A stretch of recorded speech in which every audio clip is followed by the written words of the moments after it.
Hello, everyone. We're about to be in August, so this is going to be the last video of July. Like I said, time waits for no one. Hope everyone's summer has been going well. Hope everything has been going well. As always, what if I ruled the world? Poems inspired by music, written by me, your boy. Always linked in the description. Always linked in the link tree. Always linked for your convenience. Um, I need to start working on my second book. I keep saying that. It keeps not happening, but it's gonna happen. So that's to slightly motivate myself. So today we're here to talk about a different book. We're here to talk about Brother Ray, Ray Charles, in his own words, his autobiography. So it was written with the help of David Ritz, he talked about himself in the outro. So I think he was working at a music magazine, maybe. I'll be honest, y'all. I forgot to look into this some more. But basically, he was not in any kind of publishing or anything. He just kept sending messages to Ray Charles people, and he sent them. At first, he was sending it to his people, and his people were like, But then he started sending him braille messages, and he knew that Ray Charles would be the only one who could read them. So then that's when he finally convinced Ray Charles to let him document his life for this book. And um, it was released in January 1st, 1978, the original version. So, and then I'm going to give you a little background about Ray Charles. Even though if you read the book, you'll learn a lot more, but this is just going to be the first like parts of his Wikipedia. So he was born Ray Charles Robinson, and he dropped the Robinson because there was already, I think, a boxer named Ray Robinson, and he explains this in the book too. He was born September 23rd, 1930, and he passed away June 10th, 2004, which was just a few months before his uh, biopic Ray came out. But he did approve and help develop the story of the movie.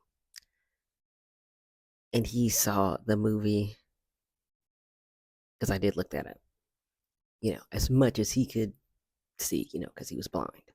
If you didn't know. He was an American singer, songwriter, and pianist. He's regarded as one of the most influential musicians of the 20th century. Is often referred to as the genius, which in his book he says that he didn't really feel like he was a genius, but that was something one of his labels wanted to do, so he just went with it. Among friends and fellow musicians, Charles preferred to be called Brother Ray, so like kind of a familial title and kind of a bonded thing. He preferred that. He lost his vision as a child, possibly due to glaucoma. So in the book, they don't really say what the reason is, but that's what happened. And at first he was blind, he lost his vision, but then he had to have one of his eyes taken out. Um, and constantly wore dark glasses. And he talks about this in the book, even though I'm not my review yet. But like the eye that he got taken out, like didn't look right or whatever, something like it didn't look good. So then that's why he started wearing the glasses. I think that's when he first started performing. Like people recommended that he worked with. He pioneered the soul music genre during the 1950s by combining elements of blues, jazz, rhythm and blues, and gospel into his music. During his time with Atlanta Rec, during his time music into his music during his time with Atlantic Records, which he does talk about all of the different records he had up until 1978.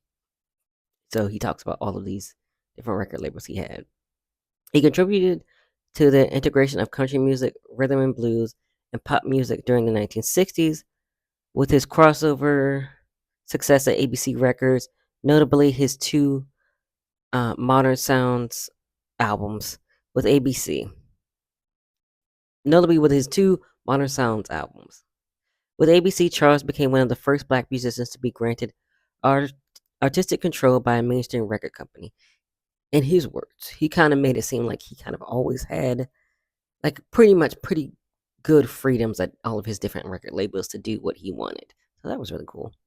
But that's also good to know. Charles' 1960s hit "Georgia on My Mind," which was stuck in my head today when I was thinking about recording this video, was his first of three career number one hits on the Billboard Hot 100. His 1996, 1962 album, Modern Sounds in Country and Western Music, became his first album to top the Billboard 200. Charles had multiple singles reach the top 40, various Billboard charts, 61 on the oh, U.S. R&B singles chart, 33 on the Hot 100 singles chart, and 8 on the Hot Country singles chart. Charles cited Nat King Cole as a primary influence, but he also was influenced by Art Tolman, Louis George, and Charles Brown. He had a lot of other artists he liked a lot in the book. So, yeah, that's noise. My computer. Get out of here. Okay, where was I now? But it's really interesting to see like what he liked and what he thought was inspiring to him in his own words. Now where was I? Yeah, lifelong friendship and occasional partnership with Quincy Williams, which he does talk about in the book. Frank Sinatra called Charles the only true genius in the show business, although Charles downplayed his. Where am I? Oh, downplayed this notion. There we go. Boy can't read today. Billy Joel said this may sound sacrilege, but I think Ray Charles is more important than Elvis Presley, which I agree. Not gonna get into my Elvis hate rant right now.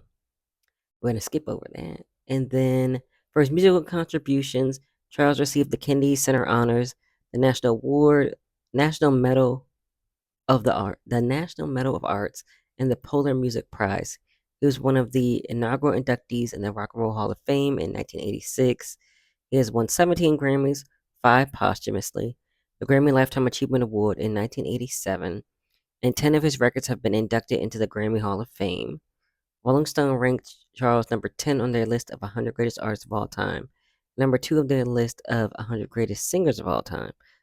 Now I want to see who was number 1 on that list. I'm going to have to look that up after this video. In 2023, it revisited his list of 200 greatest singers of all time. It revised his list of 200 greatest singers of all time. Charles was replaced at number 2 position by Whitney Houston while taking the 6th spot. Dang, got that motive. 4 spots. Okay. In 2022, he was inducted into the Country Music Hall of Fame as well as the Black Music and Entertainment Walk of Fame. So he had a lot of success while he was alive and while after he passed away. So I feel like that's really great. So I'm going to go into the synopsis.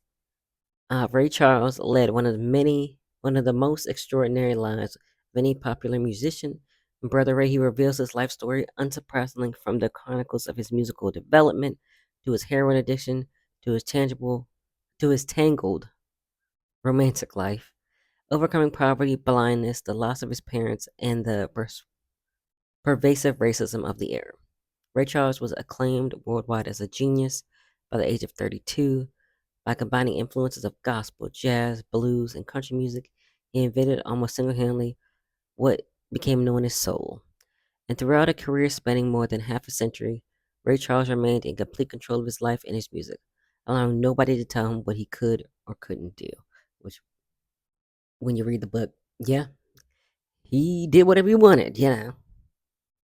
I'm going to go over my pros and my cons and my overall opinion, as always, with all these reviews that I do.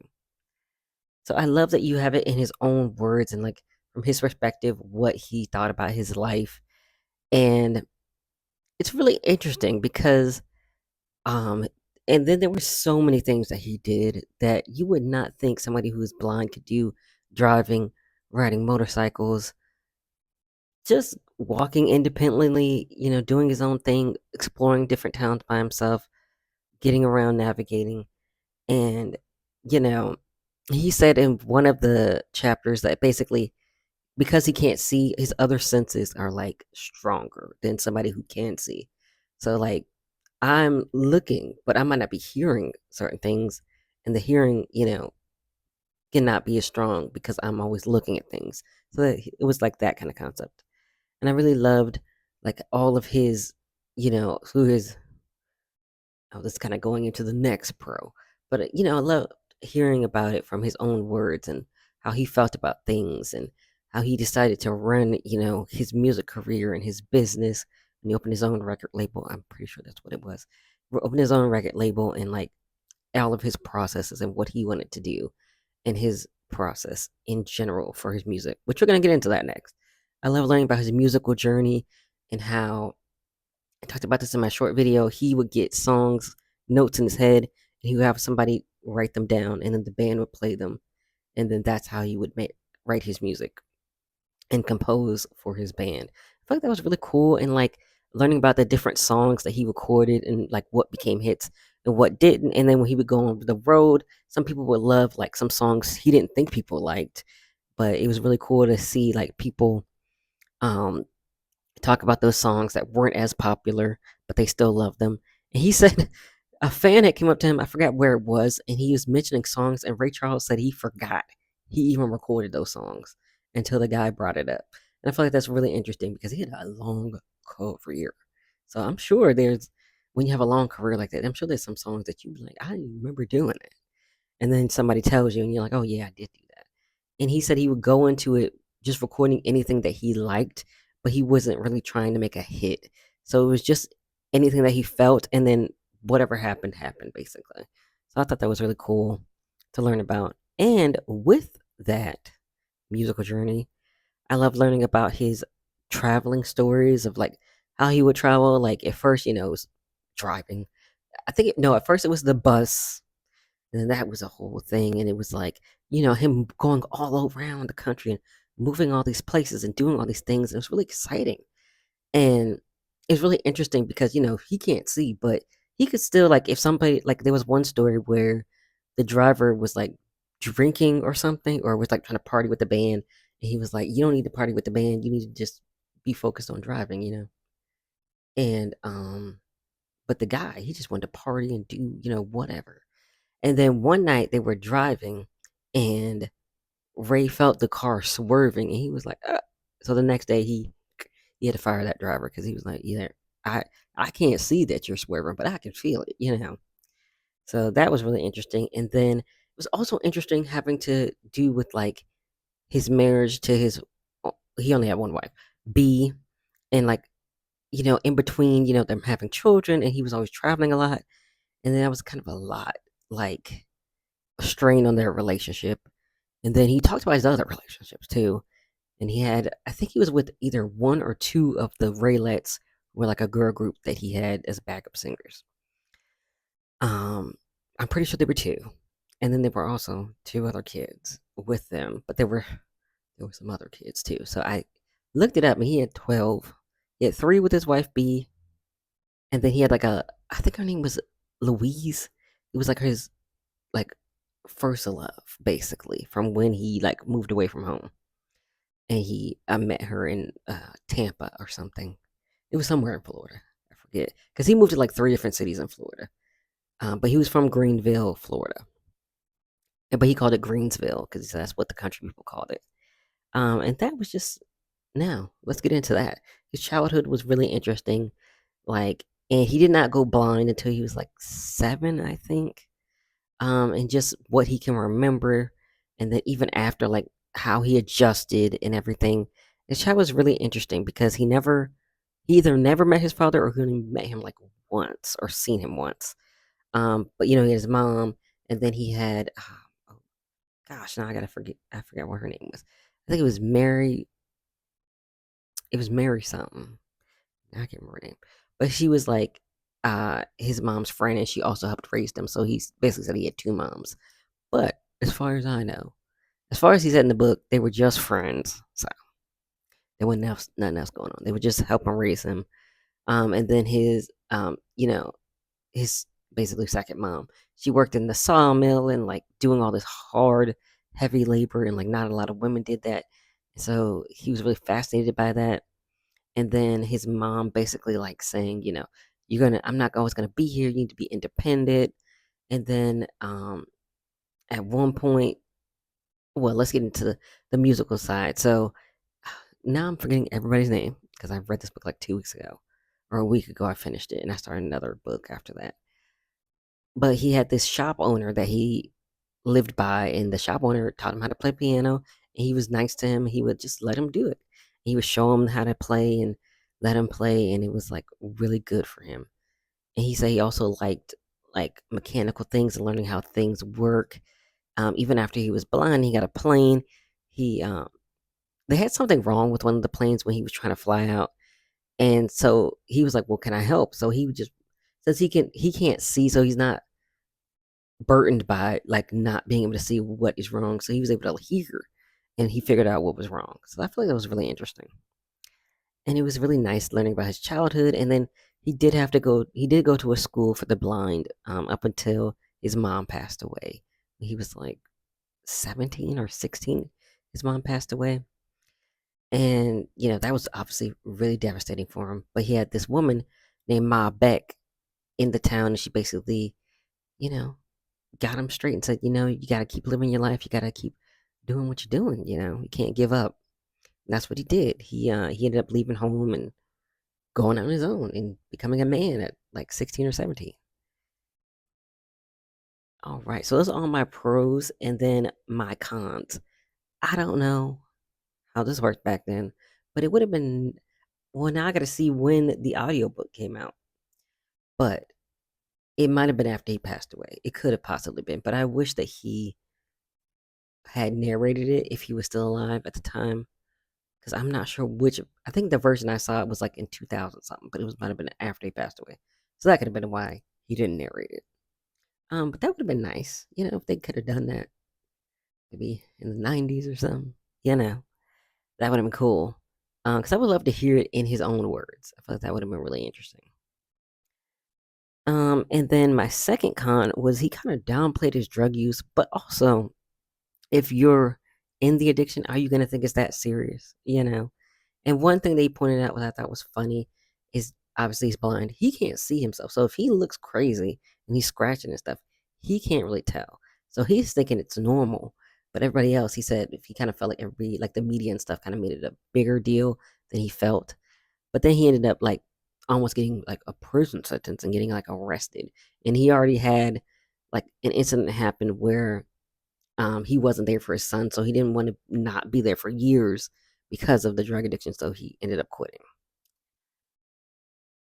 But yeah, those are my pros and my cons for Brother Ray and my overall opinion.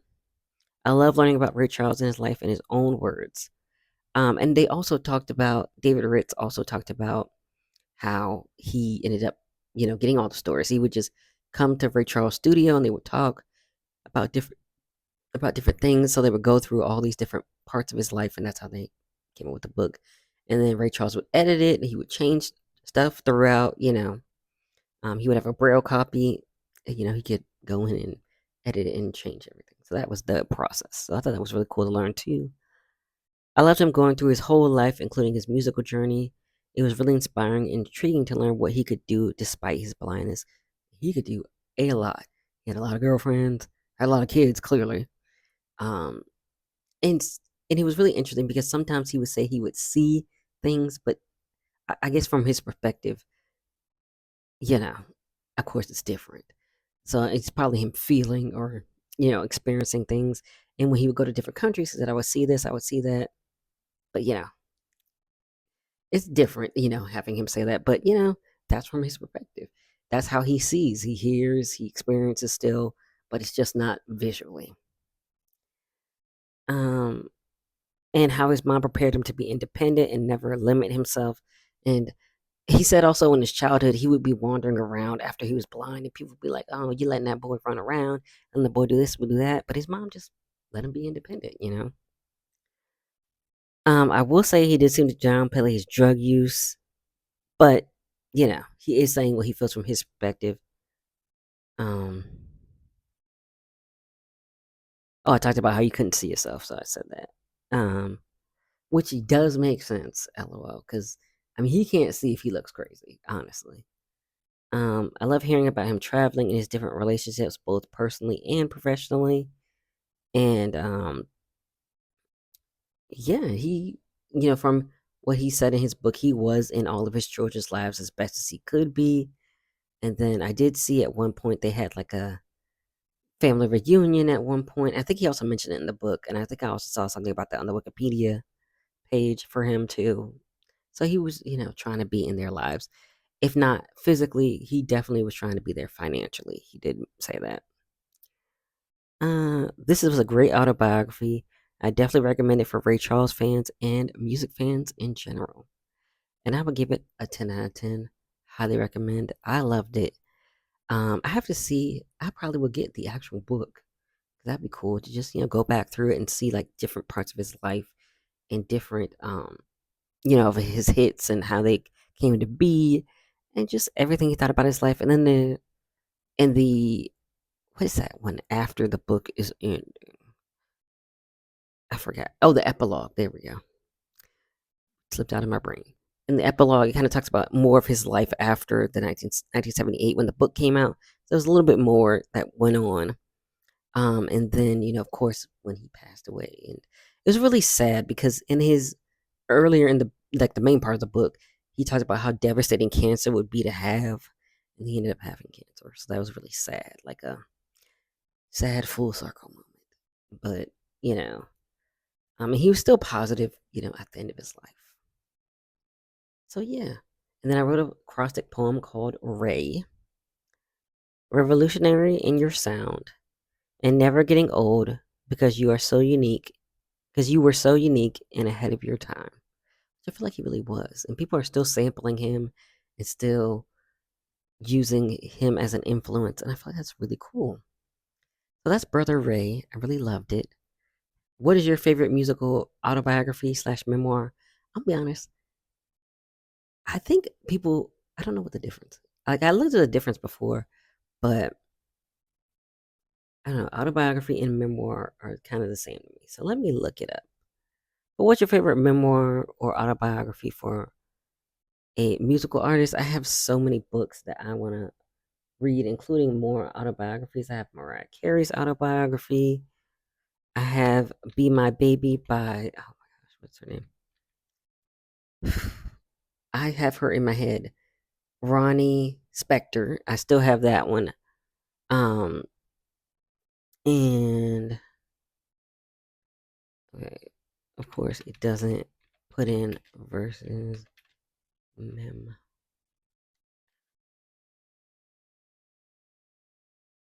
Oh, there we go. I want to know what the difference is. Autobiography covers an entire life. Okay. A memoir focuses on a specific time or period. Oh, I don't know. I feel like I've listened to memoirs that have basically talked about their whole lives. So kind of seems interchangeable to me, honestly. But yeah, what's your favorite musical autobiography, memoir, which are not really different to me? Or if you have a sports one, what other things people like? Filmmaker, whatever you like. Let me know in the comments. And as always, like, comment, and subscribe. And I will see you all next week in August.